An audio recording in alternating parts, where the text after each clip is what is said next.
Hello, my name's Simon Jarrett, and I'm going to be talking to you today about the history of people with learning disabilities. And I'm intending that this talk will last for about 40 minutes or so. And there's also a shorter version of this talk, which I understand is going around some of the Manchester libraries. So if you encounter that, you may get a sense of deja vu, as it covers some of the same topics that I'll be covering here today, but in a much briefer form. Now, for me, the history of people with learning disabilities is a very important and very interesting history. Until the relatively recent past, there was very little research done into this history at all. And in fact, really, people with learning disabilities were seen as people who didn't really have a history. And I'm happy to say that that has changed considerably in recent years, and there's now a number of historians who are interested in and working in this field. And I'm delighted to say that there's a growing number of people with learning disabilities who are involved in researching, producing, and thinking about their own history and its implications for them today and in the future. And that's a really positive development. So I'm going to try and cover this history by talking about it as occurring in what I think are three main stages. And the middle one of those three stages is the one with which most people are probably most familiar. And that is the stage from around the 1830s, 1840s, the mid-19th century, when people with learning disabilities were removed from mainstream communities and put into long-stay institutions known as asylums. And the idea was that they would stay in those asylums for their whole lives. And this asylum building program happened across the United Kingdom on a massive scale.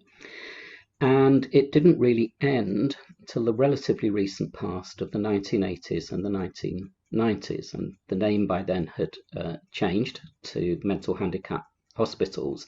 But the prevailing idea was that if you were born with a learning disability, the best thing for you was for you to be transferred into a long stay institution, which was usually outside the major cities, cut off from mainstream life, where you would spend your whole life with no family, no work, and no social connections.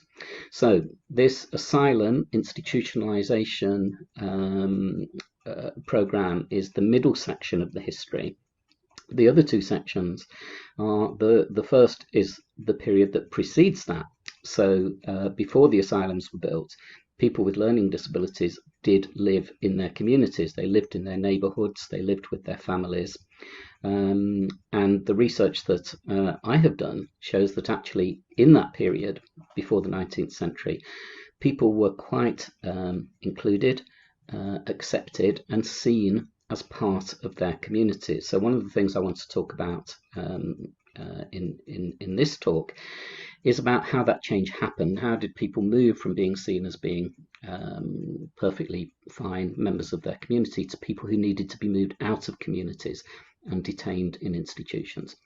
And the third stage of the history is the one that follows the closure of the asylums, the mental handicap hospitals, and this occurred in the 1980s and 1990s, and these institutions were closed and people with learning disabilities returned to living in their communities as they had done 150 years earlier. And that's a program that many people are familiar with the term care in the community. So this was the big change that happened in the third stage of this history. And I also want to talk about that a bit tonight and the successes that it has had and the challenges that we face in the future. So I am now going to share my screen with you, and I hope that that is going to go fairly smoothly.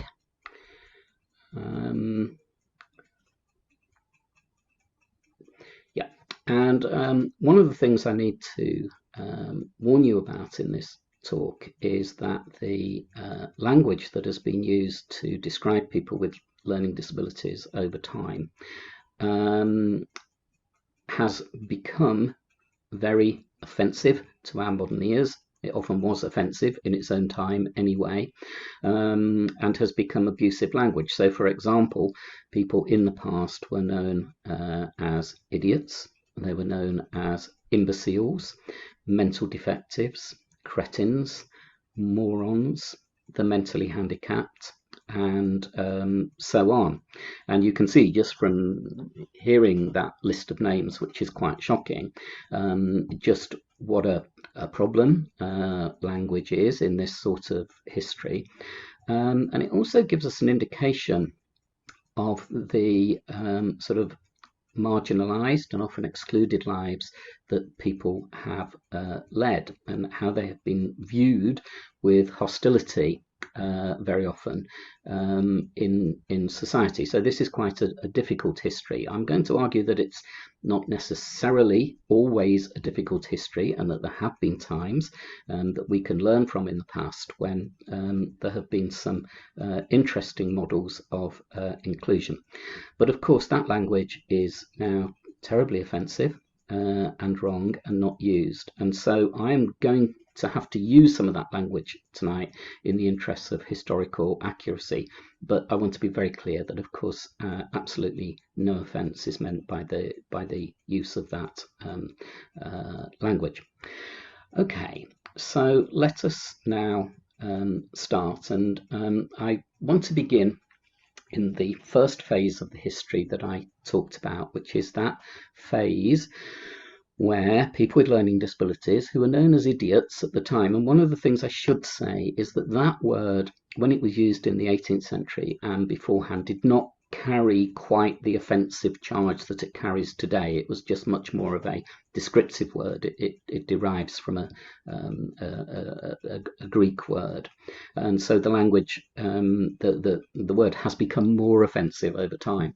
So this is a cartoon, a caricature by the artist James Gilray, called Very Slippy Weather, and this was produced in 1808. So this is around 25-30 years or so before the asylum building program takes off in earnest. It reflects a time which had prevailed throughout the 18th century and preceding centuries, where people with learning disabilities, who were known as idiots at the time, actually lived within their communities.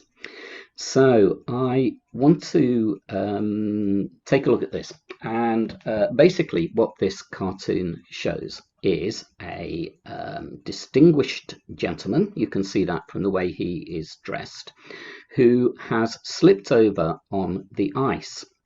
And the reason he slips over on the ice is that he is carrying a thermometer, a very newfangled device at the time. And what's been happening is that he's been walking along, looking at his thermometer, trying to work out how low the temperature is, and has failed to see what's happening in front of him, and has slipped over on the ice and landed on his backside. So this is the equivalent in a modern joke, I don't know, would be a professor of geography following Google Maps on their iPhone and walking into a lamppost or something like that. So he's so absorbed in his sort of intellectual thinking that he isn't seeing what's right in front of him. Okay, so that's the joke. But I'm interested in looking more closely at the smallish fellow in the background in the blue coat, who's standing just in front of the door of the print shop. And just to say that this crowd in the background, this is what happened in cities at this time. The latest prints would come out, and people would gather around the shops to see what the latest jokes and the latest news were. So he's part of that crowd. So let's have a look at him more closely, because what we know about him is that he is what would have been described at the time as an idiot or an imbecile person. And we know that because of his appearance and his posture. So if you look closely at him, he has a very small snub nose. There was a belief in this time that people's external characteristics reflected their internal characteristics. So there was a look about people which would tell you actually what those people were like. And so there were a number of characteristics that were associated with idiocy, and they're all here in this young man. So one of them is this small snub nose that he has. The snub nose, you can see, is turned slightly upwards. And actually what this indicated was that he is a mischievous young man. He has also got quite thick lips, and his lower lip hangs down a little. He has close-knit, low eyebrows. These were known as beetle brows at the time. And he has a receding jaw and a receding, small receding forehead. He's scruffily dressed. His trousers are patched up. His jacket is patched up. And he has a very battered old hat on his head, through which, through a hole at the top of his hat, some of his very scruffy and unkempt hair is poking. And finally, he's slightly hunched, and he's got slightly flexed knees. He's not standing up straight. And of course, the other thing about him is that he's this sort of indeterminate height and size, and he's somewhere between a boy and a man, and we're not quite sure which. So this, we know, is the appearance of what people thought was an idiot person, and we know that from books which were written about this at the time. So the artist is clearly giving us this picture. So to come back to the main picture, let's look a bit more closely at this joke, because if you look at the gentleman who's fallen over, his appearance is in complete contrast to our young fellow at the back. So firstly, the person is very smartly dressed and obviously very well off. He's got a very high forehead, which indicates high intelligence, a much bigger nose, a protruding jaw rather than a receding jaw, and he's very tall and upright, despite having actually just landed on his backside. So there is a contrast being made between the two of them. And then look more closely at our young man and look at what he's got under his arm, because what he's got under his arm is a pair of skates. Okay, so the message here is that this young man has had the foresight to come out prepared for the icy weather. And the elderly man, who is meant to be the intelligent one of the pair, is obviously totally unprepared, and he's the one who slipped over on the ice. So there's a sort of message going on here, which was a big part of 18th century thought, which was that being very intelligent did not necessarily mean that you were a better person than somebody else, and that sometimes it meant you could be a worse person. And it's also saying here, with what's happened to him, well, he might be very academically intelligent, but actually he's a bit daft, you know. And what it's also saying about our young man behind him is, well, actually, you know, he looks like what we call an idiot, but he's the one who's prepared. He knows, you know, how to navigate slippy weather. So that's a sort of message that's just coming across in this in this joke here. Okay, and that tells us something about how a person with learning disability was viewed at this time. And once you know that this is around, you start seeing it in a lot of paintings and caricatures from this time. So here's one from 50 years earlier, and this is by the famous painter William Hogarth, from a series of his called Marriage a la Mode, about a husband and wife who sort of through their reckless behaviour both end up in terrible circumstances. And this is the very last plate of this series of paintings, and what it shows is the mistress, the young woman whose marriage has ended in the previous plate after her lover shot her husband, and her lover has been hanged, and she has now taken poison to commit suicide. And the maid is holding up her young child for a final kiss. Her father A merchant is carefully removing the valuable wedding ring from her finger so that he can maybe sell it on or use it again in the future. Okay, so far, just an everyday story of 18th century folk. Take a look at the background, because what's happening in the background is the apothecary, which is the chemist, is admonishing this servant here, and he's actually just clipping him on the face with his fist. And he's doing that because of the stupidity of the servant, who was sent out by the mistress to buy the poison from another apothecary, which she has used to kill herself. And the apothecary is in a rage with him because he didn't realize that he shouldn't have been getting this stuff, and he shouldn't have been getting it, giving it to her. And this has allowed her to kill herself. Now, this is known as the idiot servant part of the painting. And this as soon as the public saw this, they would have recognized the characteristics of idiocy in the man. So if you look at him closely, this servant, again, he's got that small snub nose. That lower lip is hanging down slightly. He has got the close eyebrows, the small receding forehead. His knees are flexed. And look, he's also wearing the full livery of a servant. But if you look closely, look at his hands. It's far too big for him. It's obviously second-hand. It's been given to him. He hasn't had one made specially for him. And again, if you look closely, you'll see that it's buttoned up wrongly. Okay, the wrong button has gone into the wrong hole, so the whole thing is out of shape. Now, all of this was immediately recognizable to an 18th century audience, and they would say, this is an idiot person who's being employed as a servant. Okay, so the interesting thing about this is, yes, he's he's being shown to have been stupid as far as the painter Hogarth is concerned, and he's being admonished by this apothecary. And look at the contrast of the apothecary's face with the high forehead, the larger nose, the protruding jaw, and so on. But what's interesting about this is that actually this man is employed as a servant, and it was actually very common. I'd done research in criminal trials at this time.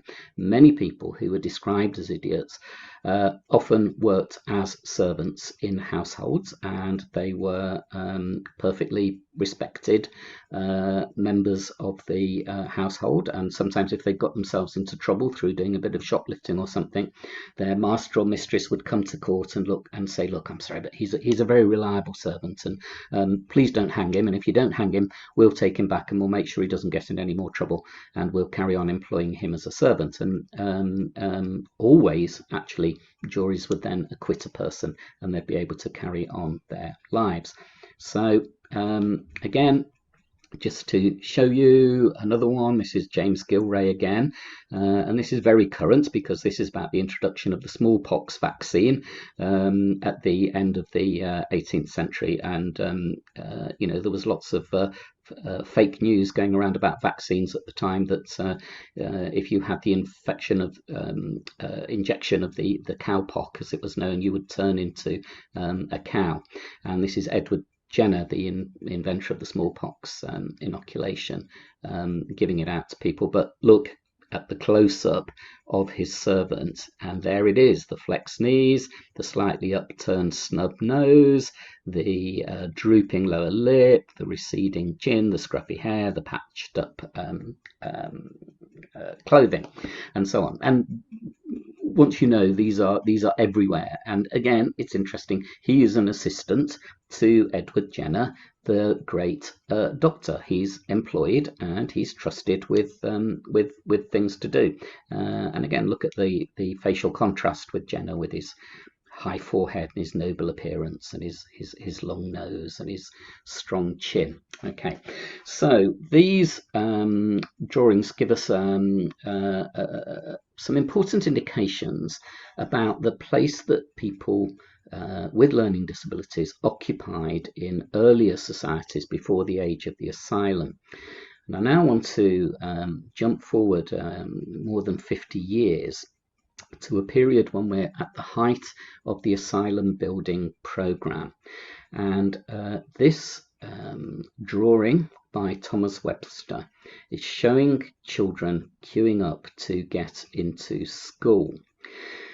Now, what is happening at this time is there are big political changes going on, and there is a move towards universal education, because at this point, the children of the poor often didn't receive any form of education at all. But in the 1870s, shortly after this was produced, there became universal education. There was a lot of anxiety about this amongst the middle classes and those whose children were already getting educated. And that's reflected in this drawing, which gives us a very big contrast to what we've just been looking at from an earlier age. And you've got a queue of children here waiting to go into primary school. And if you look at them, they've got a lot of these characteristics that we have talked about, that we know are signals that an artist draws to draw your attention to the fact that these people have low intelligence, or are seen as idiots, or people with learning disabilities. And you'll see all these characteristics, sort of slightly hunched shoulders, vacant expressions, drooping lower lips if you look closely enough, small noses, all the rest of it. These children are getting into queuing up to get into school, and to the left of the picture, sitting down at the school entrance, is a young boy who has none of these characteristics, who has what the Victorians regarded as a very intelligent demeanour. Look at his well-brushed hair, his strong facial features, and look at the way he's sitting separately from this group and looking out slightly anxiously. And what this is doing, it's reflecting here people's anxiety that they thought there were lots of lower class people who were either idiots or imbeciles, who were now going to start coming into the British educational system. And simultaneously, there was also anxiety about universal suffrage, about the vote being extended into the working classes and the poorer classes. And again, the sort of reactionary middle classes were sort of saying, how can you give these people the vote? They won't know how to use it. They can't even read or write, and so on. So there was a lot of social anxiety around, and this social anxiety is reflected in the move to asylum building. So the idea that actually we're building a society that these people are not fit to be a part of and won't understand how to be a part of. So what we have to do is actually remove them from our society, because otherwise they will threaten our educational system, our voting system,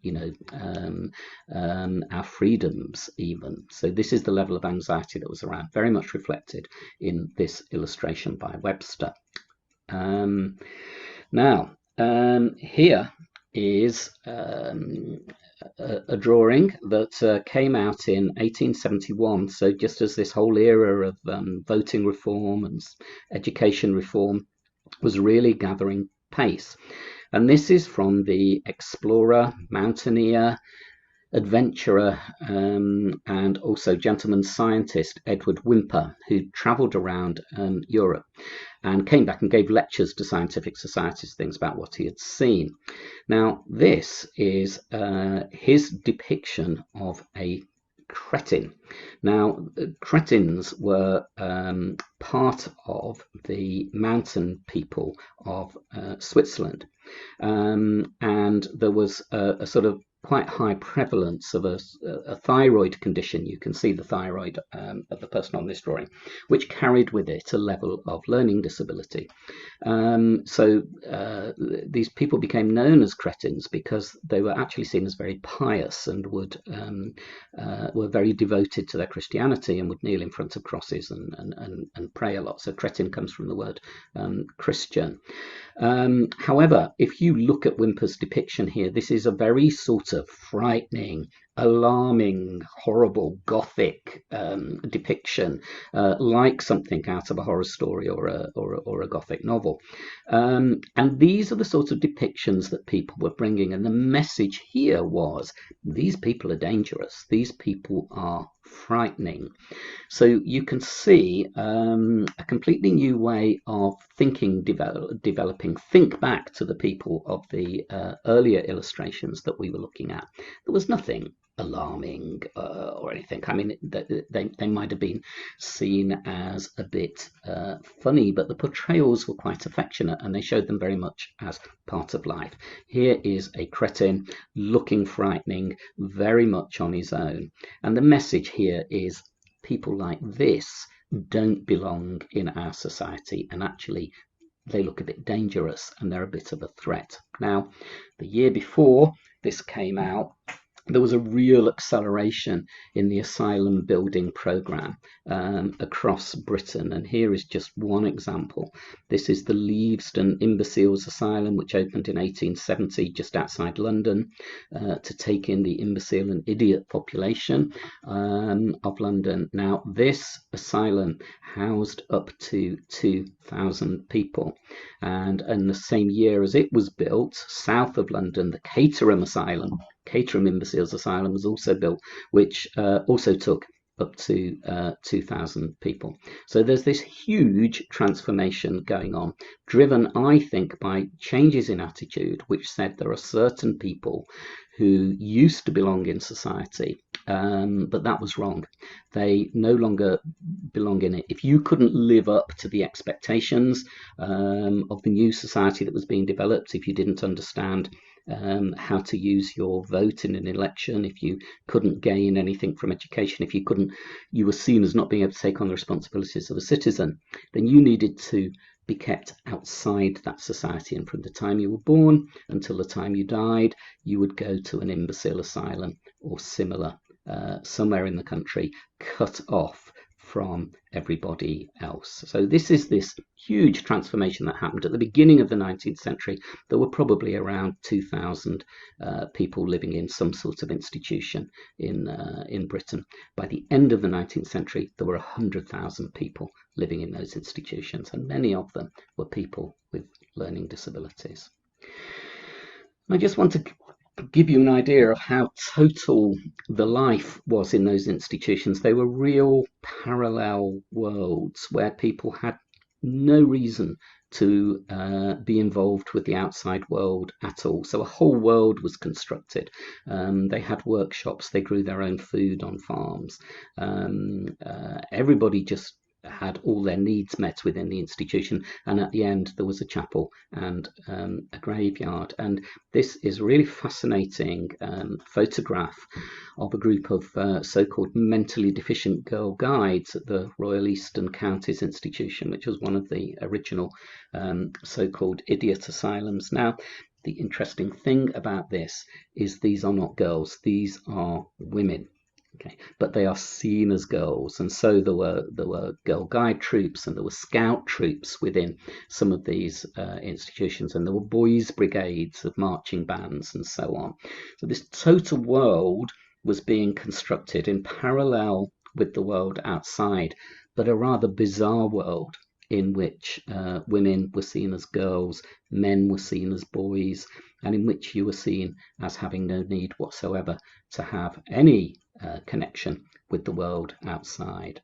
Okay, and there began this whole process of classification of different levels of learning disability, and you can see the caption with this photograph from 1902. So these are people that today we call people with Down syndrome, and this syndrome was sort of so-called discovered by Dr.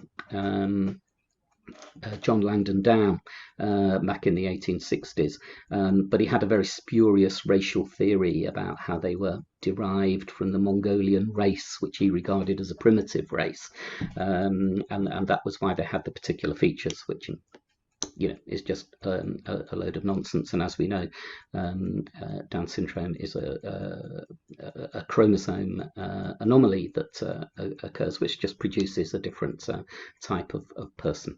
But until 1965, this term Mongolian imbeciles was used, and so these asylums became almost sort of scientific centres of classification on research on this group of people who were seen as completely different and separate from everybody else. Okay, and so I now want to move on to the third stage. So what happened is that from 1945, the mental deficiency colonies, the asylums, and all the other names that they had, all became part of the new National Health Service. Well, actually, this was 1948 that this happened. And so basically, all these people came into the care of the state, but the hospitals continued. Although there started to be a reaction against the type of thinking which confined people to long-term segregation in institutions, the hospitals simply carried on. And often with terrible consequences, because they became a very neglected part of the NHS. They weren't seen as an important part. Their main job was seen as making the rest of the population well and improving their health and treating their illnesses. And this was seen really as a sort of backward population who were kept very much in the back room in these backwater asylums. And so things did begin to change. So from the 1940s, you started to have campaigning organisations of parents and activists who wanted to improve lives, to get the hospitals shut down and enable people to live in their communities. And one of those was the organisation that has now become MENCAP.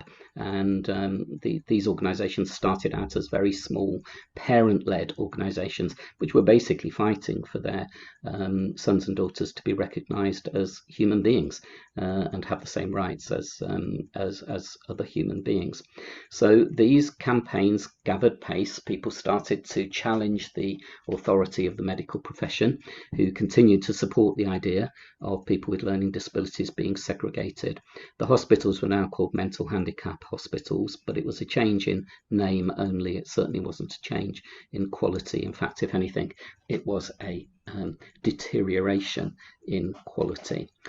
And it wasn't until the 1980s that a decision was taken that the time had come for these hospitals to be closed, and a massive closure program began across the country in what I've described in a book I wrote recently called Those They Called Idiots, which sort of charts this history over 300 years, which I've called the Great Return. I call it the Great Return to the community of people who had been locked out of the community for 150 years.